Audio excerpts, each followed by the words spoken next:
I urge you, therefore, to focus strictly on the Nigerian agenda.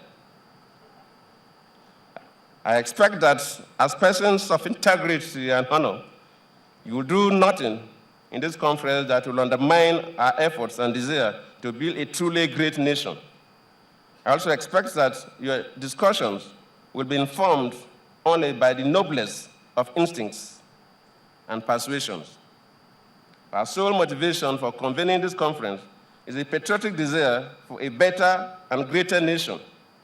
We are determined that things must be done in a way and manner that will positively advance that objective.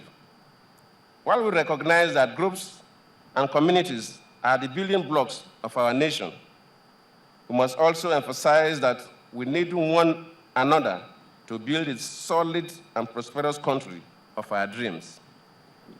We cannot join hands together to build with a collective vision if we continue to harbor negative biases and prejudices against ourselves. Yesterday's prejudices should die with yesterday. Today is a new day. This is the dawn of a new era. This is an opportunity to think anew. We must jettison the poisonous mindsets of the past, which were built on unhealthy competition among our diverse groups and peoples. We need a new mind and a new spirit of oneness and national unity. The time has come to stop seeing Nigeria as a country of many groups and regions. We have been divinely brought together under one roof. We must begin to see ourselves as one Nigerian community. We are joined together by similar hopes and dreams, as well as similar problems and challenges. What affects one part of the community affects the other. An average Nigerian sees every part of the country as home. Let us seize the opportunity of this conference to do more to further turn our diversity and plurality into unique national resources for strength and greatness.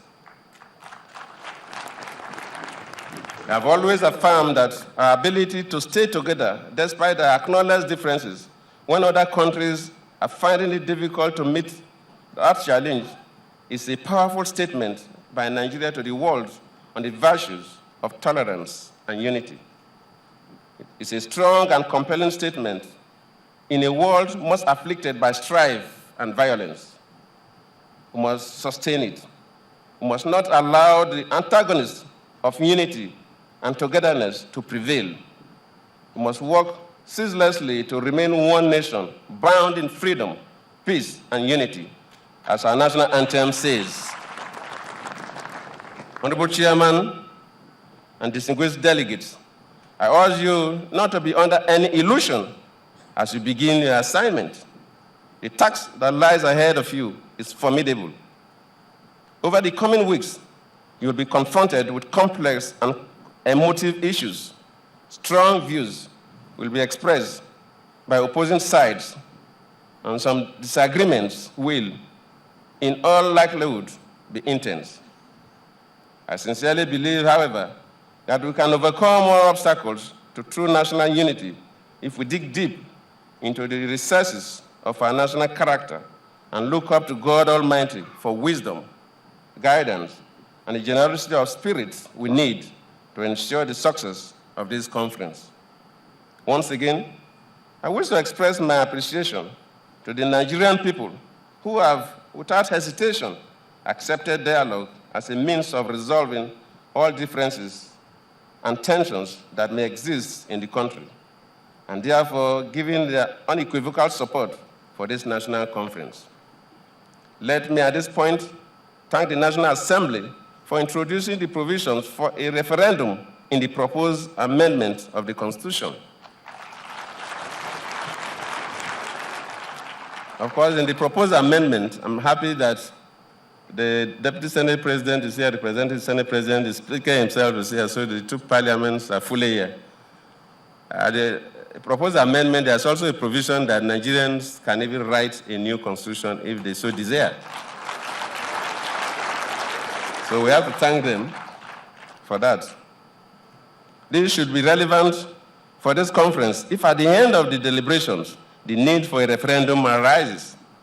I therefore urge the National Assembly and the State Houses of Assembly to speed up the constitutional amendment process, especially with regards to the subject of a referendum. Luckily, the leaders are here, so I believe before you finish your 3-month assignment, they would have finished the amendments.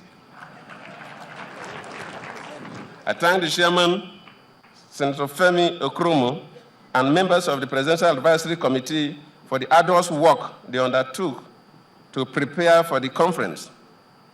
We are most grateful to them. I also thank the chairman of this national conference, Justice Idris Kutigi, the deputy chairman, the secretary, and the principal officers, and all the distinguished patrons and representatives of our people who have taken time off their busy personal schedules to serve the cause of national unity and progress at this conference. I thank all of you. Let me also thank the invited guests for being here today for this historical inaugural ceremony. I'm confident that we are embarking on a landmark journey that will make us stronger as a nation if we undertake it with all sense of purpose and sincerity. Let us do that which is selfless, purposeful, and patriotic so that history will remember us for having served our nation well. In conclusion, I urge all officials and participants in the national conference to work extra hard to ensure that their deliberations are completed on schedule, well ahead of the schedule of events for the next general elections already announced by the Independent National Electoral Commission. And let me again repeat what I've been saying, that Goodluck Jonathan has no personal agenda. I've said it before, and I need to repeat today that I am with the delegates that will discuss these issues. Ladies and gentlemen, I now have the honor and privilege to declare the National Conference open for the good of our nation and to the glory of God Almighty, who has brought us together. I thank you.